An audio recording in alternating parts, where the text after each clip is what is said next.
Stress is part of life, but what stresses out one person may be no problem at all for another. Why is that? After all, how we react to stressors has a lot to do with our health, our happiness, and even with our attractiveness. Today we'll learn techniques and ideas that help us react to stressors more successfully. I'm Dick Goldberg, and welcome to Insights. With us today is Rob Sepich. For the past 20 years, he's specialized in helping clients cope with stress at the University of Wisconsin Counseling Center. In that time, he's worked with over 3,000 individual students, as well as presenting over 1,000 workshops and seminars. Rob Sepich, thanks for joining us. My pleasure. Why the interest in this area of stress? I have always been interested in it. I think from an early age, growing up in a family where I probably figured stress could have been handled a little bit better. Oh, that's interesting. I wanted to kind of work on it myself. Mm-hmm. And over the years, working in counseling centers, students I've seen with stress issues, I seem to be much more successful at helping than other issues. Wow. Because you're a pro because you had the problem and had to figure out what to do about it. I think that had an effect. Well, as boring as this question might be, what is stress? There are so many definitions. Actually, my favorite one comes from the Harvard Mind-Body Medical Institute. And it's a two-parter. Stress is a perception of some kind of physical or psychological threat or danger, and the perception that this goes beyond our ability to cope. Oh, interesting. So in other words, you could be like an air traffic controller, which to me seems like an extremely stressful career. But if you feel like I've been trained for this is well within my skill set, you're not necessarily hurt by that. So it's not the event itself that's stress. I believe so. I believe it's far more our perceptions and our reactions to it. Wow. Well, is life itself increasingly stressful as time goes on? Dick, that is a great question. I often think about that, and I don't know the answer to it. The measures we have of stress today weren't around not too long ago, so it's really hard to be able to answer that objectively. How about subjectively? Just your opinion. I think many of the day-to-day risks and hazards of living that were part and parcel of our lives for centuries are gone. So in some ways, it's much easier. It's a much safer, less moment-to-moment stressful situation. But what I am sensing more psychologically, especially as the world has sped up in the last perhaps 20 years, that it feels like it is more chronically stressful than before. What would those chronic stressors be? Situations over which we feel like we have no control and we may have given up our efforts at trying to control them. In some relationships or some work environments, if people feel like their voice is not heard or they don't have much of an impact on a relationship, they may, at some level or another, give up and still put the time in, but not really actively work at improving the situation. And what would be different in this year compared to 20 years ago where people feel less control in relationships? I think the level of information that we are asked to consume is exponentially higher than it was 20 years ago. Probably 20 years ago, I think I read a single Sunday issue of the New York Times contained more information than was available to us just a few hundred years before. Wow. And now that would be on our smartphone and at a constant speed. But isn't that in a way wonderful? I mean, I was wondering if this certain medication is good or bad for me, so I go to my computer, actually it's in my briefcase, my little iPad, and I get a world of information, and in 5 minutes I get the answer without having to call a doctor and go through all kinds of red tape, and that feels easier, less stressful. I love that perspective, and I think it really can be. I agree. And I also feel like Superman with my computer, with my iPad. Sure. I can do so much. And you can, and I think that's a really healthy response to it. Others might look at that same situation and feel like, oh my gosh, I have all this information, but I could be missing something else. Maybe I'm only looking in English. What about the French or Spanish journals? Maybe I should use Google Translate and look at that. I've got a colleague in a related field that's not exactly like this. Maybe I need to look there. I could email this person. And so there's really, because of those limitless opportunities, we can then sometimes feel limitless burdens on what I might not be looking at. You know, I could do a program just on this question. Is life more or less stressful than it used to be? Yeah. Kind of yin and yang. Question. Yeah. Why is it there are some people who can really be cool under stressors? We're really not talking about stress because you define it's how you react to things. Sure. But there are stressors, things that are pretty stressful to a lot of us. And there's some people that are such cool customers under stress, and other people just get frazzled pretty easily. Yeah, I've often wondered about that myself, and I think that's what's kept me so curious in this field, is trying to figure that one out. Again, my most honest answer is I don't know. But I'll tell you, there's a huge level of biochemical markers and social learning that influence us by the time we're adults on what's already in our genetic code and what we've been exposed to and how we think we should react to stress. So that does account for a lot of it. But even some of the most anxious people I've seen have been able to learn alternative methods. So, in other words, the wiring that we have might be a predisposition, but I think it's in no way a predetermination. Is it all related to self-esteem? I mean, if you just think you're a pretty neat person, you're really comfortable in your own skin, are you more likely to not get stressed out by stressors than a person who is very insecure about their own worth? And I bet that's true. I never really thought of it. Self-esteem can have a huge effect on our stress level. I know in the 80s it was so much plugged as ways to kind of almost artificially build your self-esteem. And what I've really found is nothing builds it more than being able to accomplish something you didn't think you were capable of accomplishing. And when that happens, I think that can certainly reduce your stress level because it increases your sense of personal control. Okay, going a little far afield, but in terms of risk takers, if you're the person who says, no matter what the risk, I'm going to go for it. All I can do is fail, and failure is not bad. Or compare that to a person who, they say, listen, I'm not going to take any dumb risks. I'm going to be careful. I don't want to make a mistake. Wouldn't you think the risk taker is less subject to being stressed? Yes, I would agree with that. Yeah. And when I say, when you say, and I think we're agreeing about this, less subject to being stressed, this is more like the harmful effects of stress. Stress is neutral. Some people talk about it being like tension on a violin string, where we need enough of it to make music, but not so much that we snap. Wow. So stress can be a great motivator, but I think that harmful level comes when we spend more effort at trying to control our symptoms than being able to just accomplish what it is we're out to do. Can you describe some kind of idea of when is it the right amount of stress in life, when is it too much, and when is it too little? I mean, maybe examples of people or cases? Sure. I think like if you just sort of think this will be my only graph I'll try to paint with words, but if you can kind of think of a simple two-dimensional graph, or one-dimensional graph, really, and on the horizontal axis on the bottom would be stress. Okay. And on the vertical axis, performance. Is the bottom axis stressors or stress? Let's just say stress. Okay. Think of it as an inverted U, which basically means when stress is really low, our performance is often not that great. We're just not that motivated. When stress is so high, again, our performance drops off because we're too busy trying to keep from becoming ill or keep our knees from shaking or our voice from cracking. Again, our performance is hampered. In the aggregate, moderate stress is connected to peak performance. Oh. And the thing is, that's the aggregate. Individuals are different. I always think of the used car salesperson saying as you're driving off the lot, of course, your mileage may vary. Yeah. Somebody might work best under pressure, and that relationship looks quite different. And somebody else, a low risk taker, might be very comfortable in their own skin as long as they keep stress at a moderate level. And if it works for them, I think that's totally legitimate. Well, how do we fine-tune this? How do you know, like at this moment, someone listening to Rob is wondering, gee, I wonder if I'm not taking on enough stress or I'm taking on too much. How do you know?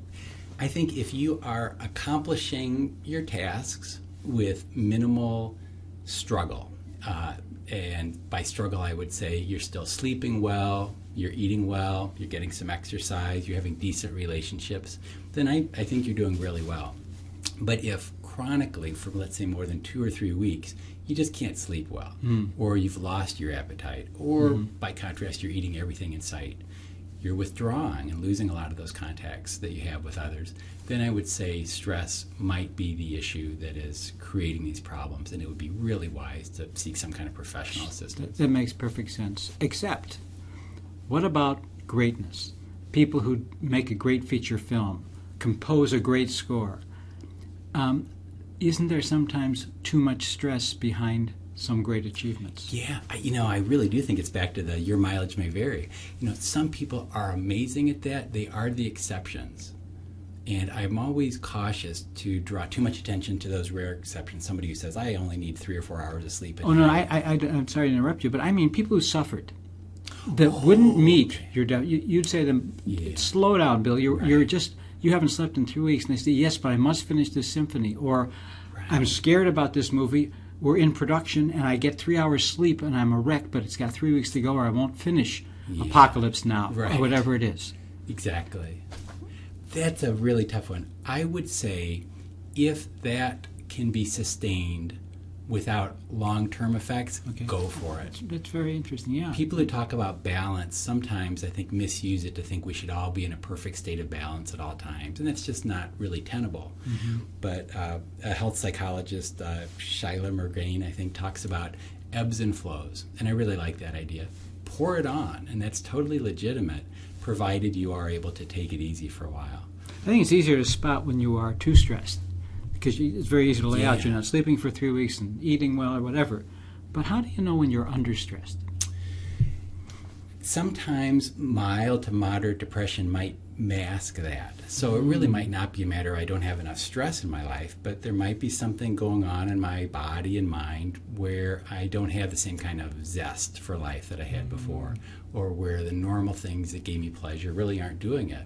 So the issue might not be I need to add more stress to my life, but I might need to add some structure, or get some help, or talk to some people. Is this a person who's understimulated in life? Right. Well, it could be.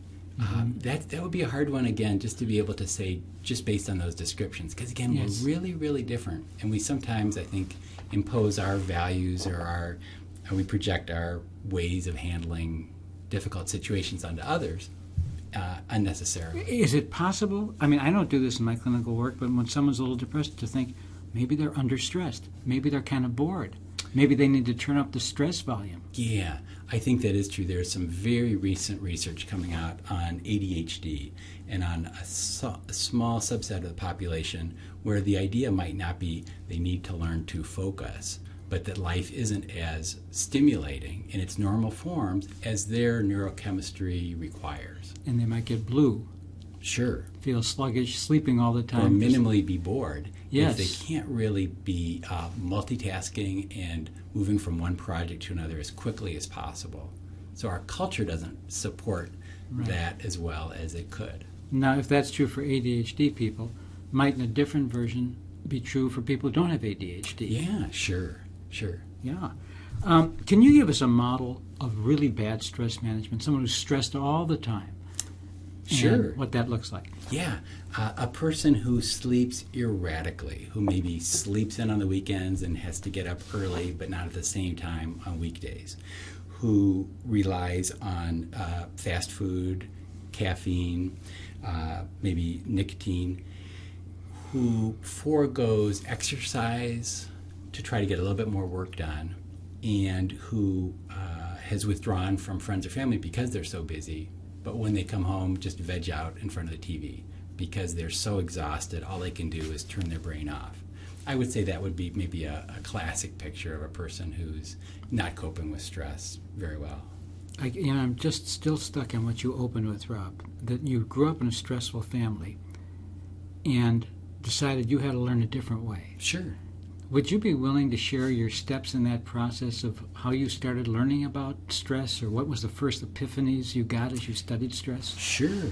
Well, my dad died in his early 50s of a heart attack, suddenly and unexpectedly. And so when I was in college and grad school, I started thinking, well, if I live to be his age, my life's half over. And I took a look at a lot of his lifestyle behaviors and thought some of these could be changed. So I decided to make some health behavior changes in terms of diet and exercise. Did you attribute his early death to his behavior and things in his control? Yeah. I think up until that point, I thought, well, it's a family history of heart disease. There's not a lot you can do about it. So I think that led to a bit of a feeling of resignation. I'm just sort of stuck with my genes. But I did do some research and started looking at how much of our health status is within our own hands. And so I basically stopped thinking about genetic predisposition and social learning and looked a lot more at behaviors and the perspectives I would take on stressful situations. And although initially I think it was designed to try to have a longer life than him, what sustains me is really more the day-to-day quality of life, which just has improved so much since my mid-20s, Wow. and that's what's really kept me going. What are some of the key things you've done to make your life better? I pay attention to my attitude, and when I find that I am feeling fatalistic, I try a different perspective, and I'm remarkably resilient at being able to shift that. Wow. Even if I think it's just a mental trick or a mind game, I've read enough books by experts who aren't afraid of doing the same thing with great success, and I can basically turn a day around on a dime based on how I'm looking at a situation. Can you remember the last time you did that? The last time I did that? Or any time you've Sure. done that in the recent I'd past? say a couple hours ago. Come on. No, when I was thinking, I'm going to be interviewed by Dick Goldberg, I'm kind of nervous about this. What am I going to say? What kinds of questions are you going to ask? And instead of thinking this is a really anxiety-producing situation, I thought it's an opportunity. It's a chance to kind of stretch my wings and see what comes my way. So that is a great that's example. the most recent one. Well, with that, you have a whole list of Rob Sepich's tricks to reduce your stress level. Sure.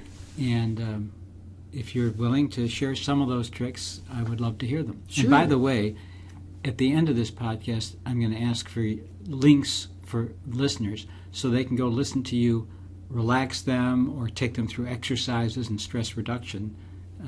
So I just wanted to give listeners a heads up that that'll be coming at the end of this. Oh, that'd be fine. So anyway, you're on. What are some of these ideas? Let's see. There's so many of them. Sometimes people talk about being anxious, and I think they're really just procrastinating on some important action. And the trick is not you need to learn to breathe or relax those muscles. It's more like face the music.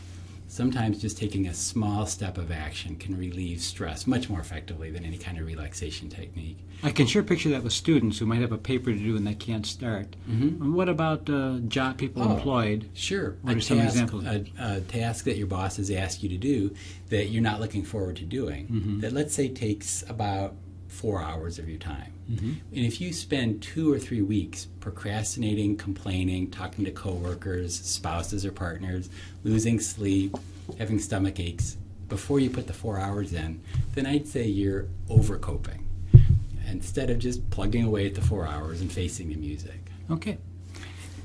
Makes perfect sense. Yeah.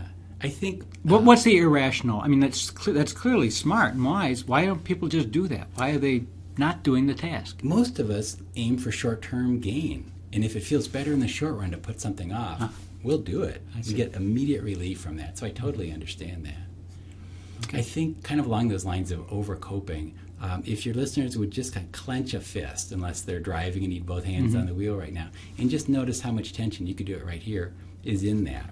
You're probably feeling it in your fingers, your palm, throughout your forearm, and you might even be holding your breath inadvertently. It was. Right. Yeah. So that's overcoping. So now open your hand, kind of shake it out, get some circulation, and now clench it again lightly. So it's closed, but there's no extra pressure. Do you feel the difference? Yeah. This lightly clenched fist is what I try to teach for effective stress management.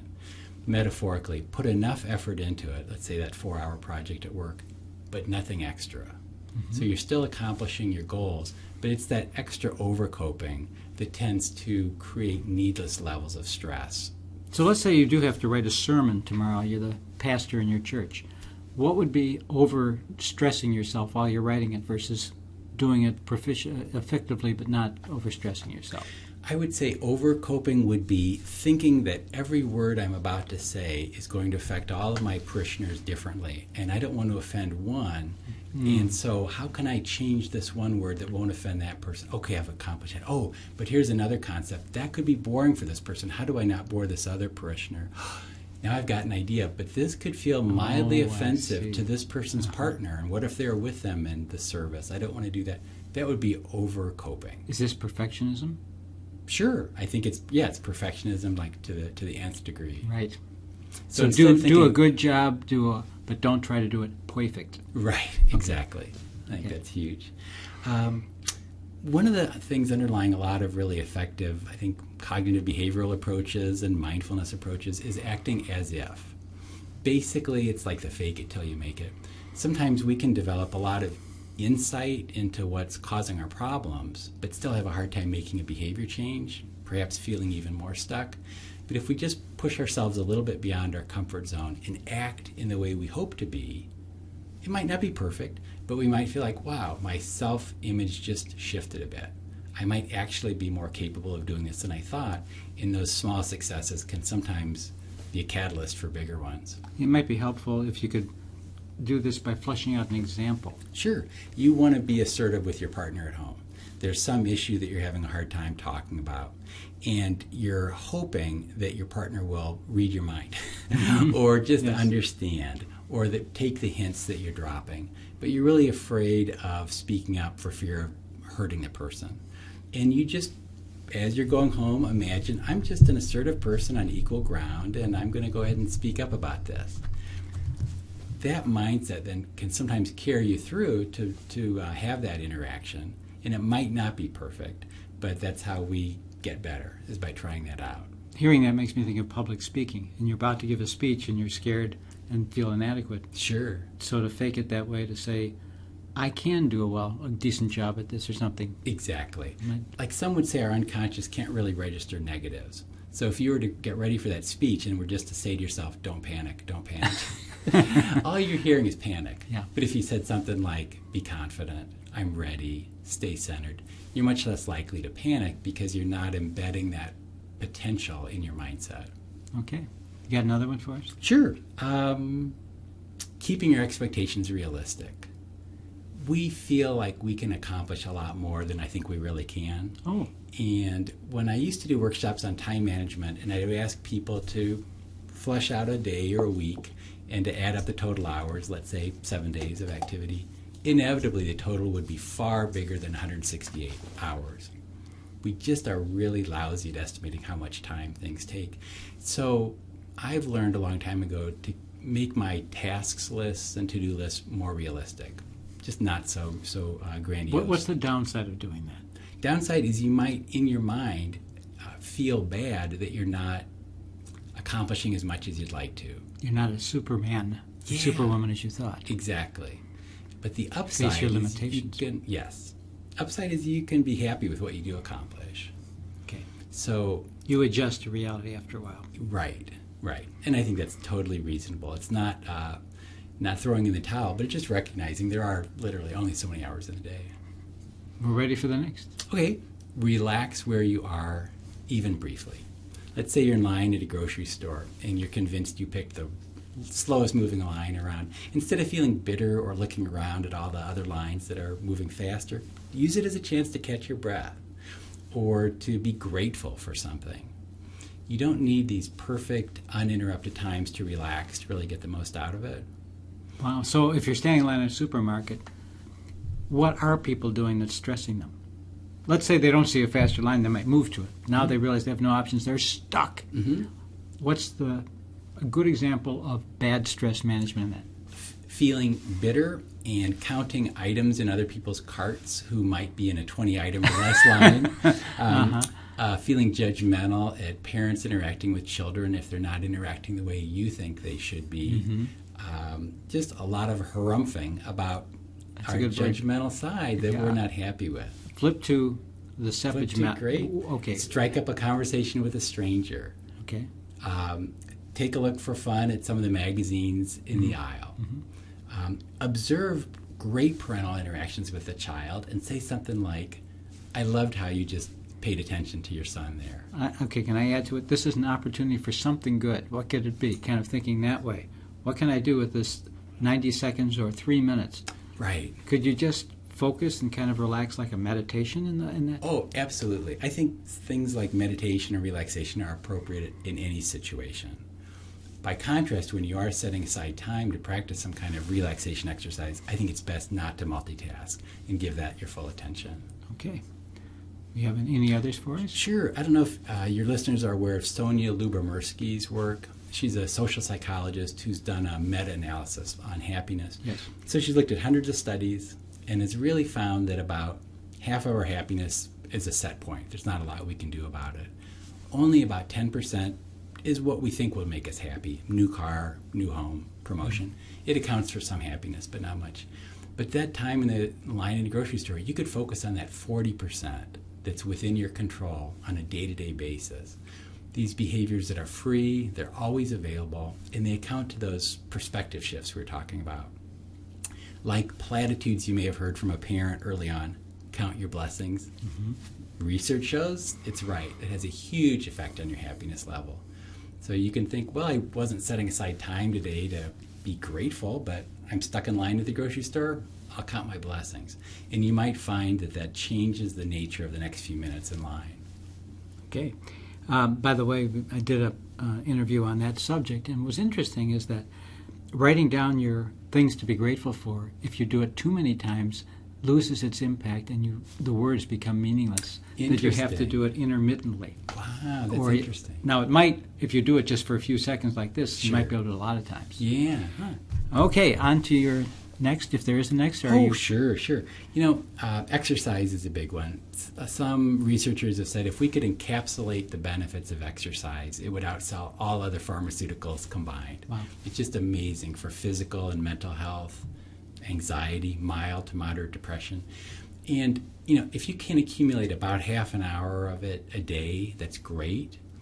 But I would say build it in. So if you can't afford to join a health club, take a couple of flights of stairs. If your office is on the 10th floor of a building, maybe take the elevator to 8 and walk up a couple flights. If you're taking a bus, get off at a stop, one or two before your place of work, just to build in a little bit of exercise. Can you define exercise? I mean, is it just strolling down the street at a very slow pace exercise? I think it's ideal to have all three types of something cardiovascular, which would be a faster pace than strolling, enough where people will say you can speak but not sing. That's kind of an ideal pace. Something with stretching, which is probably the type we neglect the most. And I read like 84,000 yoga poses. So if you're just kind of stretching before bed, you're probably practicing a yoga pose. Is a great way to release physical tension. And then something for strength training, which people used to just think was not really that necessary, but has great effects at building bone density and reducing risks of falls later in life. Are we done yet, or do you have more? Oh, I could go on for hours. Well, you got another 2 minutes. Okay. There's something called survivor's pleasure. People who are close to the end of their life and happen to know it develop such joy for things like a sunset or playing with a pet or flying a kite. These basic things that we don't usually think twice of. I love the idea of embracing that on a day-to-day basis throughout life. Not wait till you could be close to the end of your days to really appreciate these simple activities and events that are everywhere and really don't cost anything.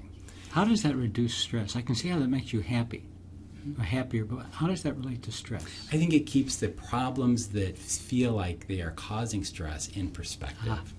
So they don't remove the sources of it, but if that helps counterbalance the scales a bit and feel like, yeah, it was a really difficult day. A lot of things seemed to go wrong. But I saw this amazing cumulus cloud surrounded by some beautiful blue sky. And then I saw, I think, a red-tailed hawk fly by. It was just an amazing moment. It was only 5 seconds of my day, but an event like that can really change the nature of how you're looking at that day. That's lovely. Keep going. Okay. There's the Tao Te Ching is the second most translated book in the world, and it has some wonderful wisdom about balance and about taking anything positive, pushing it too far, and having it become detrimental. And something that's helped me with stress is there's a line in chapter 15 that asks, do you have the patience to wait until your mud settles and the water is clear? Can you remain still until the right action arises by itself? And the way I relate to that is I've often screwed things up by not waiting till the mud settles and the water is clear and trying to rush in to fix a problem that would have resolved on its own or would have been resolved more effectively by letting somebody else do that. So I don't think of that as procrastination, but as planned non-action. So you're in a situation, everything is messed up, maybe doing nothing is really the wisest move because you're just waiting for your mud to settle. Now, that's probably hard to give an example of, isn't it?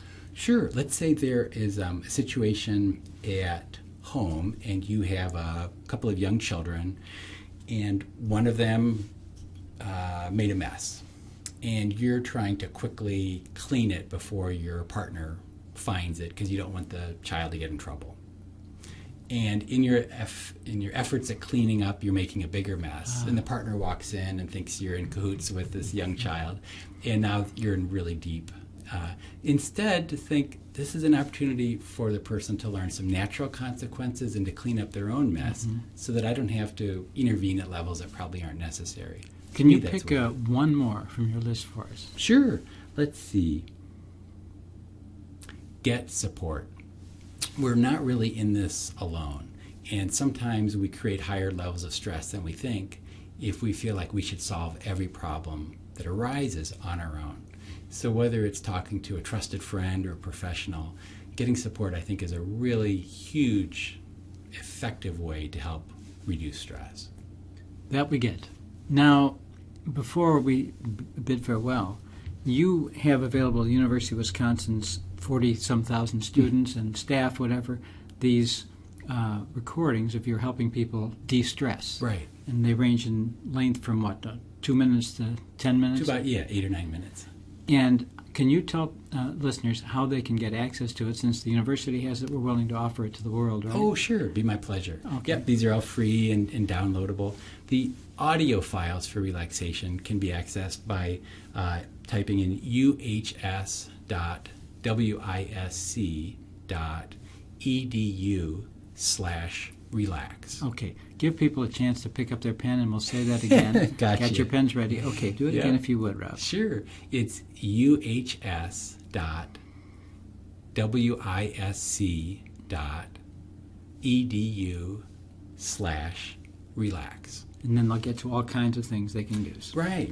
And then I have a video, just a 5-minute one on sleep strategies that's helpful for a lot of people. And it's really not just for college students. And that's accessed through the same website, but instead of typing in relax at the slash, you would just type in videos, videos. Okay. Well, Rob Sepich, thank you very much. This has really been wonderful. Pleasure. And I hope you'll join us on the next edition of Insights.